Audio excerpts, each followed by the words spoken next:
Ok, donc ce qu'on va essayer de faire, c'est ici on a une piste MIDI avec des notes et des événements qui correspondent au contrôleur 64 qui est la pédale qui permet de garder les notes ici jusqu'à la fin de chaque mesure. Euh, et donc quand on écoute le résultat, ça donne ceci.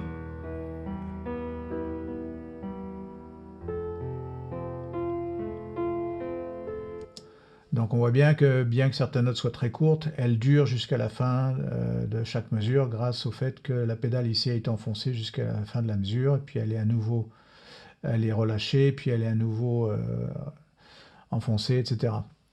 Et donc ce qu'on veut, c'est en fait ceci, c'est-à-dire enlever tous les événements et les remplacer par des notes correspondant aux longueurs qui vont faire que ça sonne pareil.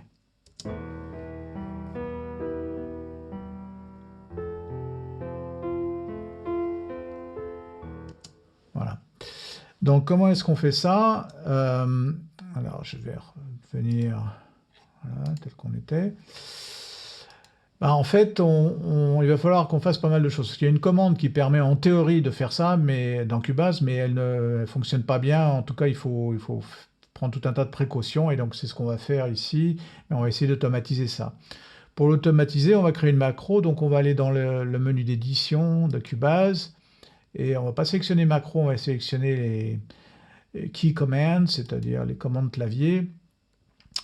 Et on va créer donc une macro ici, donc on peut voir les macros en cliquant sur ce bouton. Et là voici la macro que j'ai créée, donc il faudra créer la même.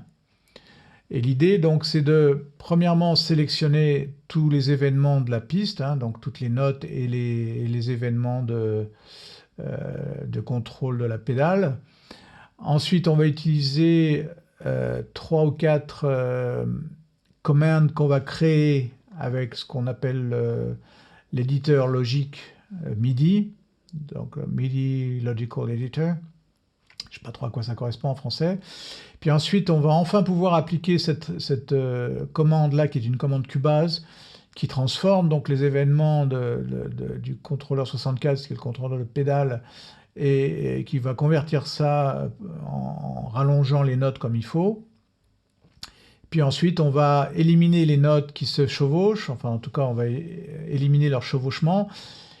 Et puis enfin, on va effacer les événements de la pédale dont on n'a plus besoin et montrer uniquement les événements qui sont utilisés dans la piste, c'est-à-dire par exemple ici, ça sera uniquement la vélocité. Et donc tous ces événements-là seront cachés, on ne verra plus cette piste-là. Alors, pour créer une macro comme ça, alors si c'est une commande existante, c'est assez simple. Par exemple, si on veut ajouter la commande Edit Select All qui donc sélectionne tous les événements de la piste, on vient ici, on fait par exemple, on va taper Select All, et ensuite on va cliquer là-dessus, et donc on va chercher la commande correspondante dans toute cette liste, la voilà, Select All, donc c'est la même chose que commande A. Et donc, quand on a fait ça, on revient sélectionner la macro qu'on est en train de créer et on va faire ajouter ici, add, et ça va l'ajouter à la fin de la liste ici. Hein. Donc, quand il n'y a rien au départ, ça va être la première. S'il y a déjà d'autres commandes, bah, elle va venir à la fin. Si on a besoin de la monter ou de la descendre, on peut utiliser ces boutons-là. Ensuite, on va utiliser, donc ça, c'est ce qu'on va voir. On va voir comment les créer, ces commandes-là. Puis ensuite, on va utiliser celle-là, celle-là, celle-là, celle-là. Et donc à la fin, quand on va lancer cette macro, elle fera toutes ces actions et donc ce sera le résultat que je vous ai montré tout à l'heure. Alors maintenant, on va regarder comment créer ces commandes spéciales. Donc pour ça, on va dans le menu MIDI et là, on va dans l'éditeur logique, Setup. Encore une fois, en français, ça va être autrement, hein, sûrement.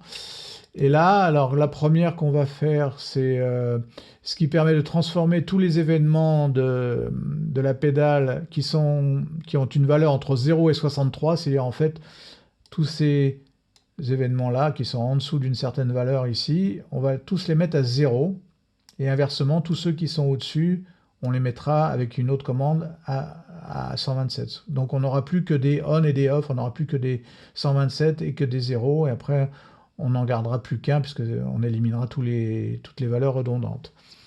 Donc pour la première qui est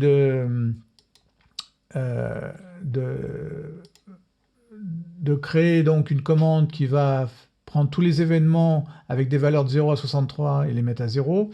Voilà ce qu'on doit faire. On vient ici, on crée un nouveau preset, on fait insérer, et on choisit type égal à contrôleur. Ensuite, on va ajouter un insert ici, on va prendre value 1 qui correspond au contrôleur MIDI, equal 64, donc 64. Ça veut dire, cherche tous les événements contrôleur MIDI dont le contrôleur est égal à 64. C'est-à-dire, le contrôleur 64, c'est les événements du pédalier. Hein. Et tu vas en plus regarder la valeur qui est donnée à cet événement. Donc les valeurs, on les voit ici. Hein. Tout en haut, c'est 127, tout en bas, c'est 0. Et là, il y a toutes les valeurs intermédiaires quand la pédale remonte et là, quand elle redescend, qui est l'inverse du dessin, malheureusement, mais c'est comme ça. Donc, pour tout ce qui est inférieur ou égal à 63, eh ben, on a défini notre condition ici, et voilà l'action qu'on va faire. Dans ces cas-là, on prend la value 2, c'est-à-dire la valeur du contrôleur, et on la met à 0. Donc ça veut dire que tous les événements qui sont là, on va les mettre, enfin qui sont en dessous du milieu, là en gros, on va les mettre à 0. Hein, donc si je le fais là, par exemple, voilà, tous les événements qui étaient ici, ils sont passés ici. Donc je reviens, et donc voilà, ensuite on lui donne un nom, et c'est ce nom-là qu'on va utiliser dans la macro qu'on vient de voir tout à l'heure. Ensuite, on fait la même chose pour les valeurs supérieures à 64, c'est-à-dire toutes les valeurs qui sont en haut, là, ces valeurs-là. Et donc, quand on a un événement contrôleur 64, c'est-à-dire le sustain, et que la valeur est plus grande ou égale à 64, c'est-à-dire toutes les valeurs au-dessus, là, et ben, le résultat, c'est qu'on mettra la valeur à 127, c'est-à-dire tout en haut. Donc, si je regarde ce que ça fait ici, si je l'applique, voilà. Tous les événements ici qui étaient là, on les a mis en haut ici à 127. Donc on n'en voit plus qu'un, mais en fait il y en a plein ici qui correspondent à tous ceux qu'on a transformés. Voilà, donc ça c'était les deux premières. Ensuite, qu'est-ce qu'on a alors ensuite, justement, on va effacer. Là, c'est un petit peu plus compliqué, c'est-à-dire toutes ces valeurs qu'on a qui sont les mêmes. Ici, on va avoir plusieurs événements de suite à 127, puis ici, on va avoir plusieurs événements de suite à 0. Or, ce qu'on veut, parce que sinon la commande ne va pas marcher, on veut qu'il n'y ait plus qu'un seul événement ici à 127, un seul à 0 ici, puis à nouveau un à 127, puis à nouveau un à 0, puis à nouveau un à 127, etc.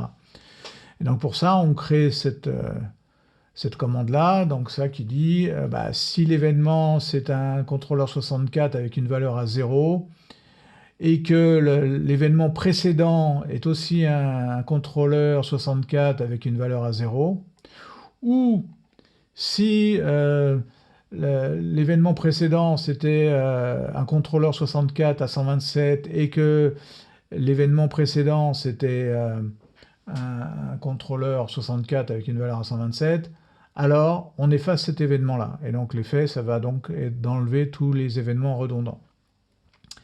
Et comme on va utiliser avant les deux commandes qu'on vient de créer, c'est-à-dire qu'il n'y a plus que des commandes à 0 et à 127, là on va s'assurer qu'il y a une seule commande qui reste ici à 127, puis une seule commande ici à 0, et à nouveau une à 127, une à 0, etc. Donc voilà, et enfin la dernière qu'on va utiliser, c'est effacer tous les événements. C'est-à-dire quand on aura fini, en fait la commande, elle va en laisser un, et donc on veut l'effacer, mais enfin c'est aussi une commande qui peut les effacer tous ici. Donc si le type est un contrôleur à 64, alors on l'efface.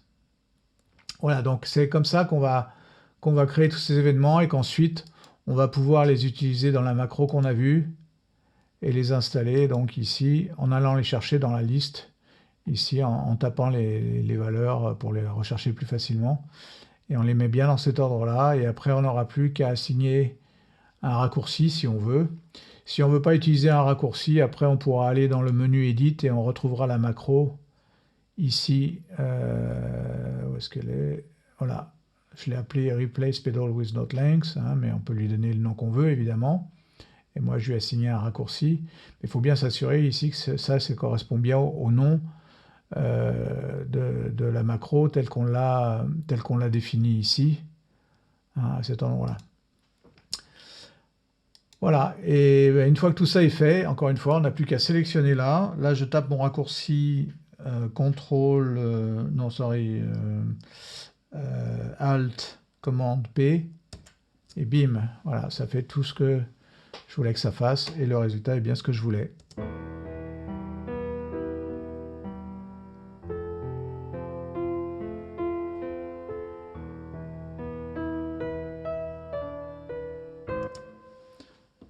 Voilà, merci d'avoir vu tout ça, et bonne chance.